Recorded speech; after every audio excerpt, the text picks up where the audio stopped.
धर्म में स्थान है। योग से संस्कृति उज्ज्वल, वेद में इसका प्रमाण है। योग से देह की शुद्धि है, योग से मन अनुशासित है, योग से आत्मा निर्मल है, योग ही तो सुखकारक है।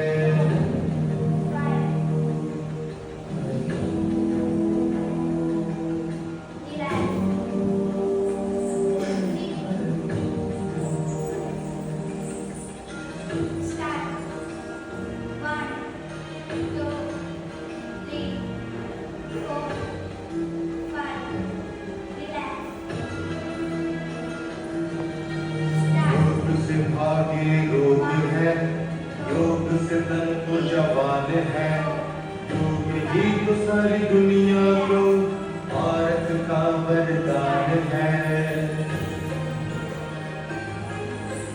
योग से मन की शांति है, योग में प्रभु का नाम है, योग में ही छिपी मुक्ति, योग भक्ति का मार्ग है।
കുട്ടികളെല്ലാം കവർ ചെയ്തു. യോഗയുടെ ബെനിഫിറ്റ്സ് ഒക്കെ അവരെ പഠിപ്പിച്ചു. അവരെല്ലാം വെച്ചിട്ട് അത് പുസ്തകമായി കൊടുത്താമെന്ന് തോന്നുന്നു. ഓരോരുത്തരോട് പറഞ്ഞു, യോഗയുടെ ബെനിഫിറ്റ്സ് പറഞ്ഞു. അത് നല്ലൊരു തുടക്കം തന്നെയാണ്.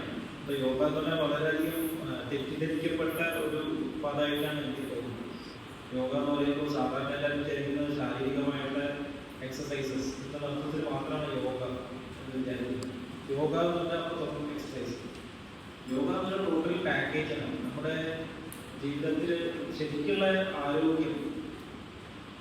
ആരോഗ്യം എന്ന് പറയുമ്പോൾ നമ്മൾ ശരീരത്തിൻ്റെ ആരോഗ്യം, ശരീരത്തിൻ്റെ ആരോഗ്യമില്ല, ആരോഗ്യം എന്നുള്ളതിൻ്റെ നിർവചനം തന്നെ, ഡെഫിനിഷൻ തന്നെ ശാരീരികം, മാനസികം, സാമൂഹികം, അതായത് physical, mental, social, moral, spiritual. WHO ഡെഫിനിഷനാണ്, എൻ്റെ ഡെഫിനിഷനാണ്. ഇതെല്ലാം ഉൾപ്പെടുന്നതാണ് ആരോഗ്യം, ഹെൽത്ത്. അപ്പോൾ ഹെൽത്ത് എന്നുള്ള പദത്തിന് ഇന്ത്യയിൽ ഒരു നല്ലൊരു വാക്കുണ്ട്, വേറെ എവിടെയാണ് വാക്കില്ല, സ്വാസ്ഥ്യം എന്ന് പറയും. നമ്മൾ ഇപ്പോൾ തുടങ്ങാൻ പോകുന്ന ഒരു സ്നാക്സിൻ്റെ കോർണർ സ്വാസ്ഥ്യമാണ്. സ്വാസ്ഥ്യ എന്ന് പറഞ്ഞതിൻ്റെ അർത്ഥം എന്താണെന്ന് അറിയാം? സ്വാസ്ഥ്യ, ഹെൽത്ത് എന്ന് പറയുന്നത് സ്വാസ്ഥ്യ എന്ന് പറയുന്നത്. സ്വാസ്ഥ്യ എന്ന് പറഞ്ഞാൽ സ്വ എന്ന് പറഞ്ഞാൽ എന്താ അറിയാം? സ്വ എന്ന് പറഞ്ഞാൽ സ്വന്തം, സ്വന്തം എന്നുള്ള വാക്ക് തന്നെ. സ്വ എന്ന് പറഞ്ഞാൽ ഞാൻ, എന്നിൽ സ്വസ്ഥനായിരിക്കുക. സ്വ എന്ന് പറഞ്ഞാൽ സ്ഥിരമായിട്ടിരിക്കുക. സ്വാസ്ഥ്യം എന്ന് പറഞ്ഞാൽ ഞാൻ എന്നിൽ തന്നെ സന്തുഷ്ടനാണ്, എനിക്ക് തന്നെ സംതൃപ്തനാണ്. അതാണ് സ്വാസ്ഥ്യം എന്ന് പറയുന്നത്. എനിക്ക് മറ്റുള്ള കാര്യത്തിലൊന്നും ആശ്രയിക്കേണ്ട ആവശ്യമില്ല. എന്നെ ലോകത്തിൽ ഒരാൾക്കും വീക്കാക്കാൻ പറ്റില്ല. ഇപ്പൊ ശരീരത്തിന്റെ പ്രശ്നങ്ങൾ ഉണ്ടാവുമല്ലോ, പക്ഷേ ഞാൻ വീക്കാവില്ല, ഞാൻ ടയർഡാവില്ല. സ്വസ്ഥനായിട്ടുള്ള ആളുകൾക്ക് ടയർഡാവില്ല. പുറമേ പല പല ഇഷ്യൂസ് ഉണ്ടാവും. സ്വസ്ഥനായ ആളുകൾക്ക് അതിലൊന്നും വെള്ളമില്ല. അയാൾ ചെയ്യേണ്ട കാര്യം കറക്റ്റായിട്ട് ചെയ്യും. സ്വസ്ഥനായിട്ട് സ്വാസ്ഥ്യത്തിലുള്ള ആൾ എല്ലാം കറക്റ്റായിട്ട് ചെയ്യും. അപ്പോൾ സ്വാസ്ഥ്യത്തിലേക്ക് എത്തുന്നതിൻ്റെ ഫിസിക്കലി ബോഡിയിൽ നമ്മൾ സ്ട്രെങ്ത് കിട്ടിയാൽ മാത്രം പോരാ. നമ്മളെല്ലാ ഡ്യൂട്ടീസും ശരിയായിട്ട് നിർവഹിക്കുന്നത്. യോഗ എന്ന് പറയുമ്പോൾ എല്ലാ ഉത്തരവാദിത്തങ്ങളും നിർവഹിക്കുന്നതാണ് ശരിക്കും യോഗ എന്ന് പറയുന്നത്. നമ്മൾ സമൂഹത്തിലുള്ള ഉത്തരവാദിത്തം, സമൂഹം നമ്മളെ നിലനിർത്തുന്നു. അപ്പോൾ സമൂഹത്തിൻ്റെ എല്ലാ കാര്യങ്ങളും നമ്മൾ പകർന്നു. നമുക്ക് ഉത്തരവാദിത്തം, ഫാമിലിയോട് ഉത്തരവാദിത്തം, കുടുംബത്തിനോട് ഉത്തരവാദിത്തം. കുടുംബത്തിൽ പേരൻസിനെ റെസ്പെക്ട് ചെയ്യുക, സഹോദരന്മാരെ സ്നേഹിക്കുക, ഭാര്യനെ നോക്കുക, ഭർത്താവിനെ നോക്കുക, കുടുംബത്തിൻ്റെ ഐക്യത്തിന് കുടുംബത്തോട് ഉത്തരവാദിത്തം. അതുകൂടാണ്ട് പിന്നെ ശരീരത്തോട് ഉത്തരവാദിത്തം. അവിടെയാണ് ഭക്ഷണം, നല്ല ഭക്ഷണം കഴിക്കുക, നല്ല ഡയറ്റ്. അത് മാത്രമല്ല എക്സസൈസ്. ഇപ്പോൾ ഫിസിക്കൽ എക്സസൈസ്, യോഗയുടെ അഡ്വാൻറ്റേജ് എന്ന് പറഞ്ഞാൽ നമുക്ക് പുറത്ത് പോകേണ്ട കാര്യമില്ല, വീട്ടിൽ നിന്ന് ചെയ്യാം. ഫിസിക്കൽ എക്സസൈസും യോഗയും തമ്മിൽ വ്യത്യാസം എന്താണെന്ന് ആർക്കും പറയാൻ പറ്റും. സാധാരണ ഫിസിക്കൽ എക്സസൈസ് നമ്മൾ പറയുന്ന യോഗ, ഇത് ഹഠയോഗമാണ്. ഫിസിക്കൽ എക്സസൈസ് ഈ ചെയ്യുന്നതിന് ഹഠയോഗം പറയും. അതിന് വ്യത്യാസം പറയാം. ഫിസിക്കൽ എക്സസൈസ് ശരീരത്തിന് ടയർഡ്നെസ് ഉണ്ടാകും, ക്ഷീണം ഉണ്ടാകും. യോഗ ടയർഡ്നെസ് ഉണ്ടാകും, യോഗ റിലാക്സേഷൻ ഉണ്ടാകും. യോഗ റിലാക്സേഷൻ നമ്മൾ ഓരോ ഭാഗത്തേക്ക് ശ്രദ്ധിച്ചിട്ട് വളരെ വളരെ ജെന്റിലായിട്ടാണ് യോഗ ചെയ്യുന്നത്. ശ്രദ്ധിച്ച് നോക്കിയാൽ അറിയാം, ധൃതിയൊന്നുമില്ല. ബോഡിയുടെ ഓരോ ഭാഗത്തെയും നമ്മൾ സ്നേഹിച്ചിട്ടാണ് നമ്മൾ യോഗ ചെയ്യുന്നത്. വളരെ പതുക്കെയാണ്, ടൈം എടുത്തിട്ട് ചെയ്യണം, ധൃതിപ്പിച്ചിട്ട് ചെയ്യണം. ഓരോ യോഗ എക്സസൈസ് കഴിഞ്ഞാൽ നമ്മൾ ശ്രമിക്കണം. ആ ബോഡിയെ നമ്മൾ കെയർ ചെയ്യണം. എൻ്റെ കയ്യെ ഞാൻ കെയർ ചെയ്യുന്നു, എൻ്റെ കൈയാണ്. ഒരു പക്ഷേ നാളെ എൻ്റെ കൈ ആവില്ല, മണ്ണിൽ ചേരാം. എൻ്റെ കണ്ണ് ഉപ്പൻ്റെ കണ്ണാണ്, ആളെൻ്റെ കണ്ണാവില്ല. അപ്പോൾ നമ്മുടെ കൂടെ ഉള്ള കാലം നമ്മുടെ ശരീരത്തിൻ്റെ ഭാഗങ്ങളെ നമ്മൾ കെയർ ചെയ്തുകൊണ്ടിരിക്കും. നമ്മുടെ പറയുന്ന കൂടി നമ്മുടെ വെട്ടിക്കളയും. അപ്പോൾ നമ്മുടെ ശരീരത്തിൻ്റെ ഭാഗമാവുന്ന കാലം നമ്മൾ അതിനൊക്കെ എൻ്റെ ഫ്രണ്ട്സിനെ പോലെ കെയർ ചെയ്യും. അപ്പോൾ അത് വേണ്ട രീതിയിലുള്ള ഭക്ഷണം കൊടുക്കുക, വേണ്ട രീതിയിൽ വൃത്തിയാക്കിക്കുക, ശുദ്ധീകരണം, ശരീരത്തിൻ്റെ ശുദ്ധി, മനസ്സത്, ആരോഗ്യം, ഇതൊക്കെ യോഗയുടെ ഭാഗം, ബോഡിയുടെ ഡ്യൂട്ടി. അതിനുശേഷം അവിടെ അവസാനിക്കുന്നില്ല. എന്തിനാണ് ബോഡിയുടെ ഡ്യൂട്ടി ചെയ്യുന്നത്? കാരണം നമ്മൾ നല്ല മനസ്സുണ്ടാവും. മനസ്സിൻ്റെ ഒരു ബാലൻസ് കൊണ്ടുവരാനാണ് ബോഡിയുടെ ആരോഗ്യം. ഇപ്പം ശരീരത്തിന് ആരോഗ്യം ഇല്ലാത്ത ഒരാൾക്ക് ഒരിക്കലും മനസ്സിന് ആരോഗ്യം ഉണ്ടാവില്ല. ഹെൽത്തി മൈൻഡിൻ്റെ ഹെൽത്തി ബോഡി. ശരീരത്തിൽ അസുഖമുള്ള ആൾക്കാർ നമ്മൾ കാണാൻ പേഷ്യൻസ് വരുന്നുണ്ട്. അവർക്ക് മനസ്സിന് സമാധാനം കിട്ടുന്നില്ല. നമ്മളൊരു സമാധാനം കിട്ടുന്നില്ല, കാരണം അവരൊരു സ്ട്രെസ്സിലാണ്. ആ ബോഡിയോട് നമ്മൾ ഡ്യൂട്ടി നിർവഹിച്ചു കഴിഞ്ഞാൽ നമ്മൾ ഒരിക്കലും ശരീരത്തിൻ്റെ പ്രശ്നങ്ങളിൽ നമ്മൾ ഒരിക്കലും വീടുമില്ല.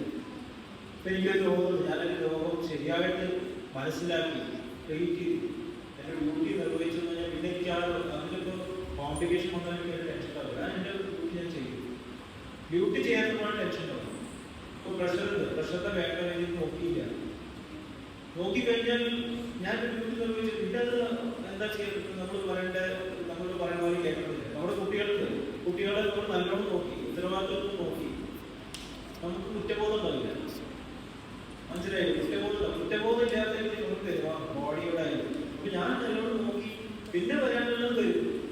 ഞാൻ എൻ്റെ ഉത്തരവാദിത്വം നിർവഹിക്കും. പിന്നെ അസുഖം വരും, ചിലപ്പോൾ വയ്യാതെയും ചിലപ്പോൾ വയസ്സാക്കാത്ത പ്രശ്നങ്ങളോ അതുണ്ടാവും. പക്ഷെ അത് നമുക്ക് ടെൻഷനില്ല. കാരണം ഞാൻ എൻ്റെ ഉത്തരവാദിത്വം നിറവേറ്റും. ഇതാണ് യോഗയുടെ ഡ്യൂട്ടീസാണ്. റെസ്പോൺസിബിലിറ്റി ഡ്യൂട്ടി ആയിട്ടാണ് നമ്മൾ മനസ്സിലാക്കണം. അങ്ങനെയാണ് നമുക്ക് സ്വസ്ഥനായിട്ടിരിക്കാൻ പറ്റും. ശരീരത്തിന് വല്ലാണ്ട് നമ്മൾ ടയർ ചെയ്തിട്ട് ജോലിക്ക് പോകാതെ എപ്പോൾ നോക്കി എക്സസൈസ് ചെയ്തുകൊണ്ടിരിക്കുന്ന യോഗ എന്നല്ല. കാരണം നമ്മൾ ഉത്തരവാദിത്വം നിറവേറ്റുന്നത് ജോലി ചെയ്യാൻ വേണ്ടിയിട്ടാണ് ശരീരത്തിന് ആരോഗ്യം. മസിലുകൾ കിട്ടി ജോലിയിലുള്ള കാര്യം സോഷ്യലായിട്ട് കമ്മിറ്റ്മെന്റ്സ് ഉണ്ട്, അത് നടത്തണം. അപ്പോൾ നമ്മുടെ ബോഡിയെ സംരക്ഷിക്കുന്നത് സൊസൈറ്റിക്ക് വേണ്ടിയിട്ടുണ്ട്. അത് മാത്രമല്ല, എൻ്റെ ബോഡി സംരക്ഷിച്ചാൽ മാത്രമേ എനിക്ക് മനസ്സിനെ ഡെവലപ്പ് ചെയ്യാൻ പറ്റും. ഈ നല്ല രീതിയിൽ മനസ്സിനെ ബാലൻസ് ആക്കിയാൽ എനിക്ക് നല്ലൊരു മനുഷ്യനാകാൻ പറ്റും. അപ്പോൾ നമ്മുടെ നെക്സ്റ്റ് ഡ്യൂട്ടി എന്നുള്ളത് മനസ്സിനെ ഡെവലപ്പ് ചെയ്യാൻ പറ്റും. അപ്പോൾ യോഗയുടെ ഹയസ്റ്റ് സ്റ്റെപ്പ് മനുഷ്യൻ ഡെവലപ്പേഷൻ. യോഗ എന്നുള്ള ഡെഫിനേഷൻ പറഞ്ഞാൽ യോജിക്കുക. അത് കേട്ടിട്ടുണ്ടാവും. യോഗയ്ക്ക് രണ്ട് പ്രധാന ഡെഫിനേഷനാണ്. ഒന്ന് പറഞ്ഞാൽ മനസ്സിന്റെ ബാലൻസ്, സമത്വം യോഗ ഉച്ചതി, മനസ്സിന്റെ ബാലൻസ് ആണ് യോഗ. രണ്ടാമത് യോഗ കർമ്മസും കൗശലം. യോഗ എന്ന് പറഞ്ഞാൽ സ്കിൽഫുൾ പെർഫോമൻസ് ഓഫ് ആക്ഷൻ.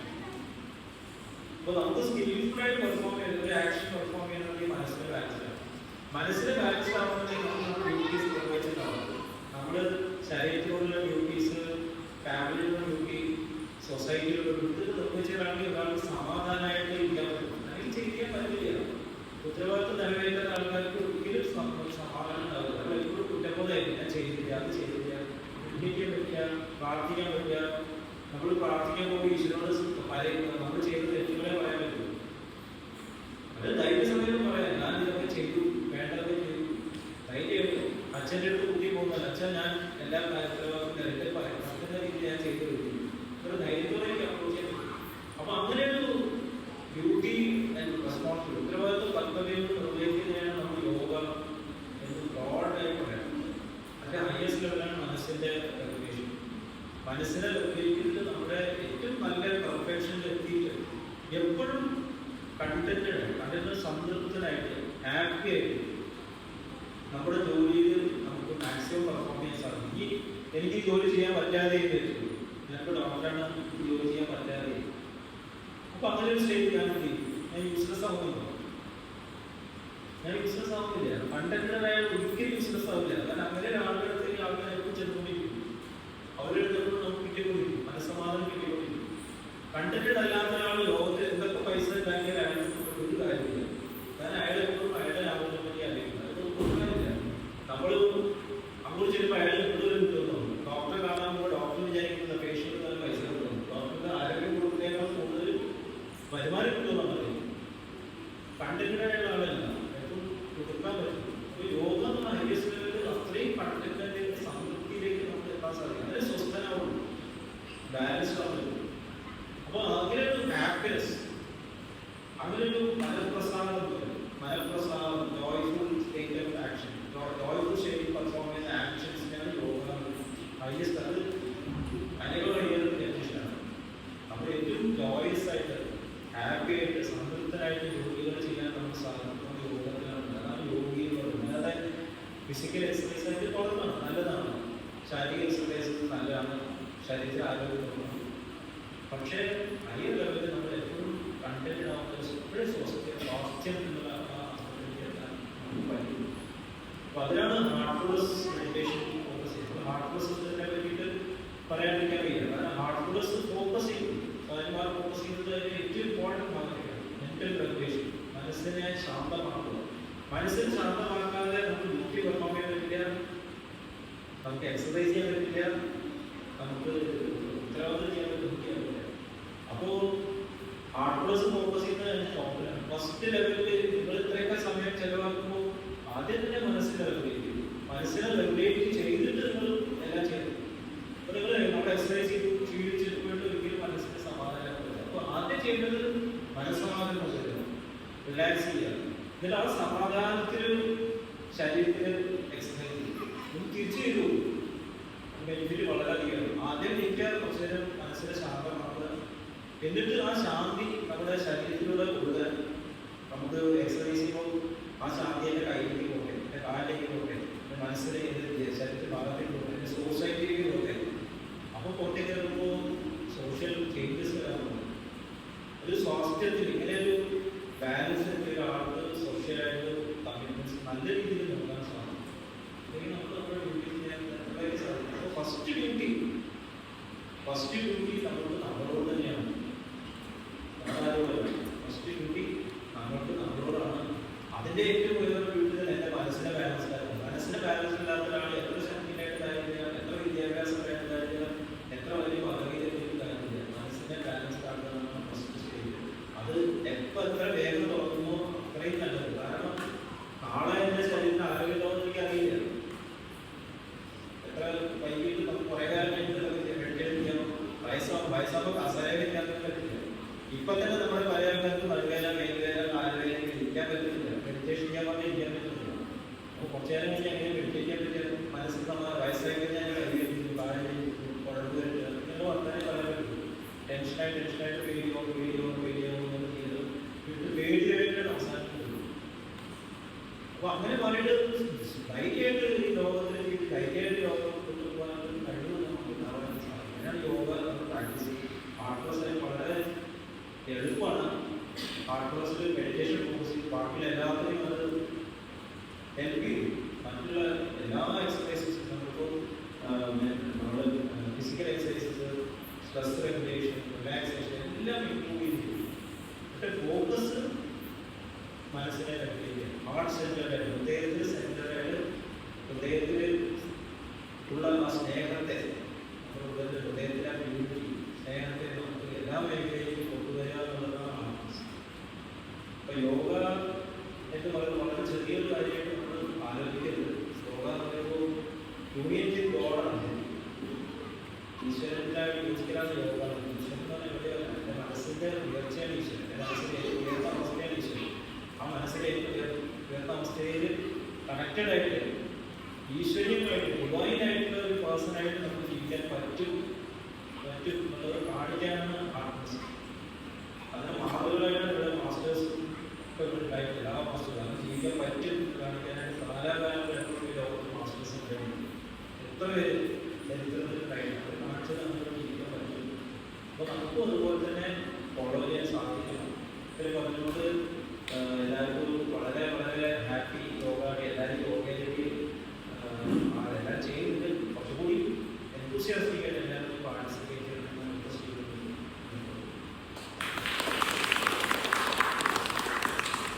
എല്ലാവർക്കും നമസ്കാരം. കുട്ടീസിനും നമസ്കാരം. Thank you. ഈ എല്ലാവർക്കും ഇന്റർനാഷണൽ യോഗയുടെ ആശംസകൾ. ഇപ്രാവശ്യത്തെ യോഗ ഡേയുടെ ഒരു തീമുണ്ട്, 1 World and 1 Health എന്നാണ് പറയുന്നത്. ഈ യോഗ ഡേ തുടങ്ങിയത് ആയുഷ് മന്ത്രാലയത്തിൻ്റെ നേതൃത്വത്തിൽ 2015 ജൂൺ 21 ലോകം മുഴുവനായിട്ട് നമ്മൾ യോഗ ആചരിച്ചത്. ഇത് നമ്മുടെ പ്രധാനമന്ത്രി നരേന്ദ്രമോദിയുടെ നേതൃത്വത്തിലാണ്. അദ്ദേഹം ഐക്യരാഷ്ട്രസഭയിൽ ഈ ഒരു ടീമിനെ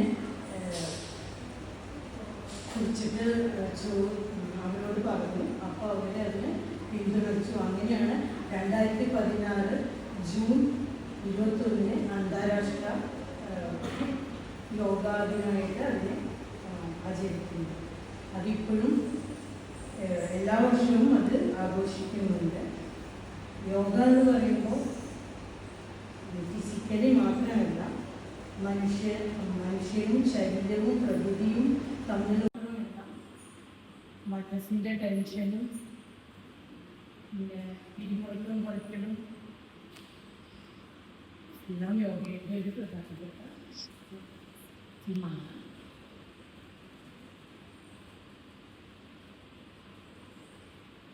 പിന്നെ ഒരു വ്യക്തിയുടെ ടെൻഷനിൽ നിന്നും ശരീരത്തിൻ്റെ പിരിമുറുക്കത്തിൽ നിന്നും യോഗ മാറ്റണം എന്ന് പറയുന്നത്. അപ്പോൾ യോഗ ഫിസിക്കലി മാത്രമല്ല, മെൻ്റലി നമ്മൾ മെഡിറ്റേഷനും അത് എല്ലാം അതിനകത്ത് ഉൾപ്പെടുത്തണം.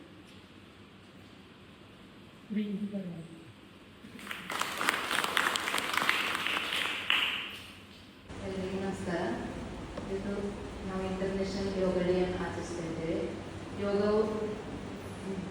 ಎಲ್ಲ ಯೋಗವು ಧ್ಯಾನದಿಂದ ಪ್ರಾರಂಭವಾಗ್ತದೆ. ಅಂದರೆ ಧ್ಯಾನ ನಾವು ಇಲ್ಲಿ ಇಷ್ಟು ನಾವು ಇಲ್ಲಿ ಮಾಡ್ತಾ ಇದ್ದೆವು, ಮ್ಯಾಮ್ ನಮಗೆ ಮಾಡ್ತಾ ಇದ್ವು ಅಷ್ಟೇ. ಸ್ವಲ್ಪ ದಿವಸದಿಂದ ನಾವು ಅದನ್ನು ನಿಲ್ಲಿಸ್ತೇವೆ. ಅದೇ ಯೋಗದಲ್ಲಿ ಮೇನ್ ಅಂದರೆ ಮ್ಯಾಮ್ ಹೇಳಿದಾಗೆ ಸೂರ್ಯ ನಮಸ್ಕಾರ ಅಂತ ಹೇಳ್ತೇವಲ್ಲ, ಅದು ಮುಖ್ಯ ಅಂತ ನಮ್ಗೆ ಅನಿಸ್ತದೆ.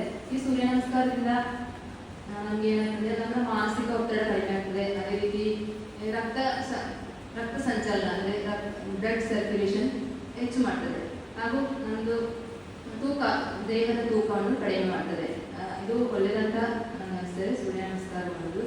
ಅದೇ ರೀತಿ ಪ್ರಾಣಾಯಾಮ ಅಂತ ಹೇಳ್ತಾರೆ ನಾನು, ಪ್ರಾಣಾಯಾಮ ಕೂಡ ಹಾಗೆ ನಮ್ಮ ಬ್ಲಡ್ ಸರ್ಕ್ಯುಲೇಷನ್ ಇಂಪ್ರೂವ್ ಮಾಡ್ತಾರೆ.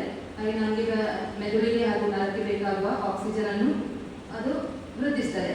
ಅದೇ ರೀತಿ ಒಂದು ಮ್ಯಾಮ್ ಹೇಳ್ತಾರೆ ನಮಗೆ ಮುದ್ರೆ 5 ಮೇಯ್ನ್ ಆಗಿ 5 ಮುದ್ರೆಗಳಿವೆ ಅಂತೆ.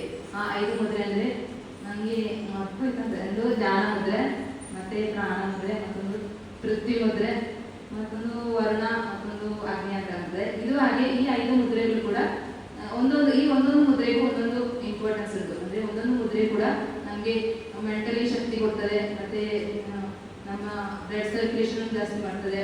ಅದೇ ರೀತಿ ನೆನಪು ಶಕ್ತಿ ಜಾಸ್ತಿ ಮಾಡ್ತದೆ, ಮತ್ತೆ ನೀರಿನಾಂಶವನ್ನು ನಮ್ಮ ದೇಹದಲ್ಲಿ ಉತ್ತಮಗೊಳಿಸ್ತದೆ. ಹಾಗೆ ದೇಹದ ತೂಕ ಕೂಡ ಕಡಿಮೆ ಮಾಡ್ತದೆ. ಇನ್ನು ಯೋಗ ನಾನು ಹೇಳೋದಕ್ಕಿಂತ ಹೆಚ್ಚು ಯೋಗ ಡೈಲಿ ಮಾಡುವವರಿಗೆ ಅದರ ಅನುಭವ ಗೊತ್ತಿರ್ಬೋದು, ಅವರಿಗೆ ಅದರ ವ್ಯತ್ಯಾಸ ಗೊತ್ತಿರ್ಬೋದು. ಇಷ್ಟ ಅನ್ಬೋದು. Thank you. ഇന്ന് അന്താരാഷ്ട്ര യോഗ ഡേ ആയിട്ട് സെലിബ്രേറ്റ് ചെയ്യണം. എല്ലാവർക്കും എൻ്റെ ആശംസകൾ. ശരിക്കും പറഞ്ഞാൽ വലിയ താങ്ക്ഫുൾ. കുറേ കാലങ്ങൾക്ക് ശേഷം ഗൂസ് ബംസ് വീണ്ടും വന്നു. കുട്ടികളുടെ പെർഫോമൻസ് റിയലി ഇൻസ്പയറിംഗ് പെർഫോമൻസ് ആണ്. യോഗയെ കുറിച്ച് പറയുമ്പോൾ വർഷങ്ങൾക്ക് മുമ്പ് എൻ്റെ അച്ഛൻ്റെ കൂടെ ജോലി ചെയ്ത ഒരു ഉണ്ണികൃഷ്ണൻ എന്ന് പറയുന്ന ഒരു വ്യക്തിയുണ്ട്. അദ്ദേഹത്തിന് ഡോക്ടർ ഇനി അധിക കാലം ഇല്ല എന്ന് പറഞ്ഞ് മടക്കി അയച്ചൊരു കേസിൽ അദ്ദേഹത്തിൻ്റെ രക്ഷയ്ക്ക് എത്തിയത് യോഗയാണ്. അവരുടെ ഫാമിലി മൊത്തം ഇപ്പോഴും യോഗ ചെയ്തുകൊണ്ടിരിക്കുകയാണ്. വർഷങ്ങൾ ഇത്രയായിട്ടും ഞാൻ ഈ കഴിഞ്ഞ വർഷം അദ്ദേഹത്തിൻ്റെ വീട്ടിൽ പോയിരുന്നു. ഇപ്പോഴും ആ പഴയ ഒരു കുഞ്ഞിഷ്ണമാകാൻ തന്നെയാണ് ഇപ്പോഴും ഉള്ളത്. കാരണം ഏജ് കാണുന്നില്ല. എനിക്ക് അതോടുകൂടി യോഗ എന്ന് പറയുന്ന അന്ന് മുതലേ ഞാൻ കേട്ടു വരുന്ന ഒരു കാര്യമായിരുന്നു. പക്ഷെ ചെയ്യാനുള്ള അവസരം എനിക്ക് ഇവിടെയാണ്, ഹോസ്പിറ്റലിൽ വെച്ചാണ് കിട്ടിയത്. അത് രമ മാഡം തന്നെ ആ സ്പീച്ച് ഇവിടെ ഡെലിവറി ചെയ്തപ്പോൾ തന്നെ നമ്മൾ പഠിപ്പിച്ച ആൾ രമ മാഡമാണ്. വളരെയധികം ഡെഡിക്കേഷനോട് കൂടിയാണ് മാഡം ചെയ്തത്. ഞാൻ കുറേ കാലങ്ങൾക്ക് ശേഷം വന്നിട്ട് ഞാൻ ഈ സ്റ്റേജിൻ്റെ ആ ഭാഗത്തേക്ക് വരണം എന്നുള്ളൊരു അറ്റംപ്റ്റ് കിട്ടാറ്. പലതവണ വിസ്റ്റം വിളിച്ച് സ്റ്റാർട്ട് ചെയ്തു, ലോഞ്ച് സ്റ്റാർട്ട് ചെയ്തു. പിന്നെ മെല്ലെ മെല്ലെ രമ ഇങ്ങോട്ടേക്ക് വന്ന് യോഗയിലൂടെ വളരെ കോൺഫിഡൻ്റ് ആയിട്ടൊരു യോഗ മാസ്റ്ററായിട്ട് വന്നു. തീർച്ചയായിട്ടും ഒരുപാട് വർഷങ്ങൾക്ക് മുമ്പ് യോഗ എന്നുള്ളൊരു ട്രഡീഷൻ നമ്മുടെ രാജ്യത്തുണ്ടായിരുന്നു. ഒരു നരേന്ദ്രമോദി വന്നു, അത് ലോകത്തിന് മുമ്പിൽ അതിന് അത്രയും പ്രാധാന്യം ഉണ്ടായിരുന്നു. നമ്മളുടെ ഉള്ളിൽ, നമ്മുടെ നാട്ടിൽ എപ്പോഴും നമ്മൾ മാത്രം അറിഞ്ഞുകൊണ്ടിരിക്കുന്ന ഒരു കാര്യമുണ്ടല്ലോ, ആ ഒരു കാര്യം പബ്ലിക്കിൻ്റെ മുമ്പിലേക്ക് എത്തിക്കുക എന്നുള്ളത് നമ്മൾ ഓരോരുത്തരുടെ ഉത്തരവാദിത്തമാണ്, അല്ലേ? നമ്മളെല്ലാവരുടെ ഉത്തരവാദിത്തം. ഞാൻ കഴിഞ്ഞ നമ്മുടെ സിൽവർജൂബിലി ഡേയിൽ നിങ്ങൾ ചെയ്തതായിട്ട് seriously thank you for considering ആ ഒരു കുളമ്പുഴയുടെ കാര്യം കൺസിഡർ ചെയ്ത് വളരെ താങ്ക്സ് ഉണ്ട്. പക്ഷെ അതേപോലെ തന്നെ നമ്മുടെ പഴയ ട്രഡീഷൻസും നമ്മുടെ നാട്ടിലുള്ള പല കൾച്ചറും റിച്വൽസും ഒക്കെ നമ്മുടെ ഹെറിറ്റേജ് നമ്മൾ പ്രൊമോട്ട് ചെയ്യുന്ന ഉത്തരവാദിത്തം നമ്മൾ ഓരോരുത്തരിലും ഉണ്ട്. നമ്മൾ വേറെ ഏതെങ്കിലും നാട്ടിൽ വേണ്ട, നമ്മൾ ഈ ചുറ്റുവട്ടത്തുള്ള ആൾക്കാരെ മതി. ഏറ്റവും ഞാൻ ഇവിടെ കാസർഗോഡ് ഒരു നാച്ചുറോപ്പതി സെൻറ്റർ റൺ ചെയ്യുന്നത് കണ്ടിട്ടുണ്ട്. ആൾക്കാർ ഇത് വളരെ വൈഡായിട്ട് അക്സെപ്റ്റ് ചെയ്യാൻ പറയും, യോഗയെ കുറിച്ചിട്ടുള്ള യോഗയൊക്കെ അക്സെപ്റ്റ് ചെയ്യാൻ പറയും. പക്ഷെ ഒരു കാര്യം എനിക്ക് പറയാനുള്ളത്, മാഡം പറയാനുള്ളത്, നമ്മുടെ വെയിറ്റ് ലോസ് എന്ന ഉദ്ദേശത്തിൽ നമ്മൾ അല്ലെങ്കിൽ എന്തെങ്കിലും ഒരു ഇൻവെൻഷനുള്ള ഹെൽത്ത് കെയറുമായിട്ട് ബന്ധപ്പെട്ട് നിങ്ങൾ ചെയ്യരുത് യോഗ. നമ്മളുടെ ബോഡിക്ക് നല്ലതാണെന്നുള്ള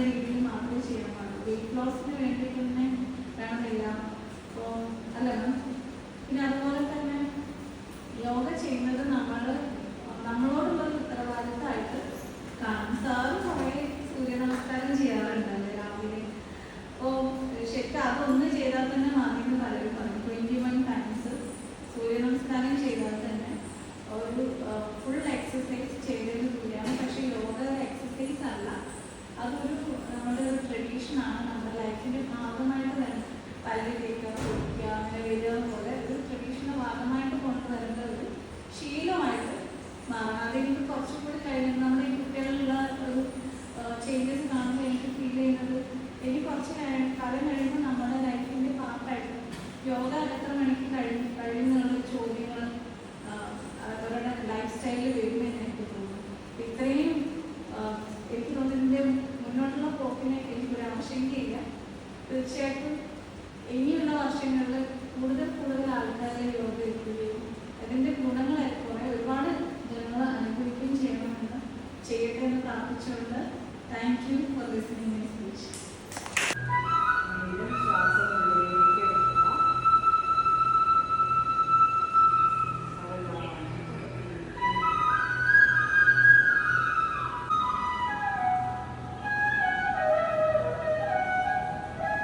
നമ്മുടെ മനസ്സിനെ സെൻഡ് ചെയ്യാൻ ഉപയോഗിക്കുന്ന ചിന്തിച്ചിട്ട്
Thank you.